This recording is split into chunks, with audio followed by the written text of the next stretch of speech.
श्रोतालाई मेरो नमस्कार। म गोविन्द आचार्य भैरवी 3।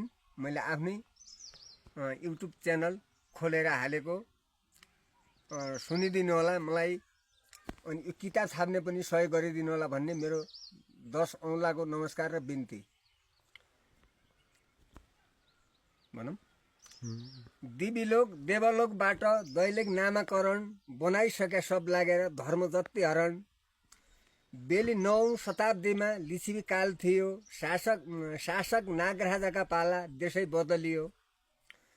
भारतको गढवालसम्म नागराजको शासन, देश बनाया काया पलट हाक्दैछन् भाषण।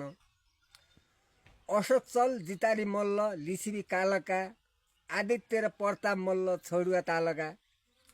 बर्लमजी जगतरा खम्म पुस्तक देवका पाला, धनीलाई मान्नमी मेरै गरिबलाई उकाला। पूर्व पहाड जाजरकोट दैलेखको सिमाना, कैकन 84 व्यञ्जन कोही पाउँदैन खाना। पश्चिम अछाम मङ्गलसैन दैलेखका सानो, नेपाल भूमि सराप्याको को पाउने समान।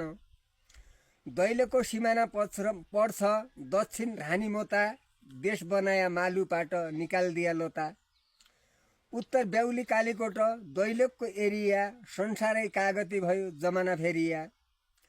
दैलेखका हिमाली भाग तीन चुल्या उन पाटा, देश भयो भूकम्प जस्तो हजार भया बाटा। पर भर्ता कालीकोट ओर ब्याउली बल्ल्या, नेपाल भूमि कोपलिन्छ देशका जड हल्ल्या। सेती अञ्चल अछाम जिल्ला, छेपाडी झुलघाट, नेपालको सहसिरी उडेछ कैबाट। लामा दला कर्णालीय मिनासान असारा, प्रत्येक साल संविधान चाहिने नेपालमै छन् धारा। दैलेख जिल्ला चारै किल्ला, देवभूमि पर्वत, सत्यकै विजय भए पञ्चकोशी सत।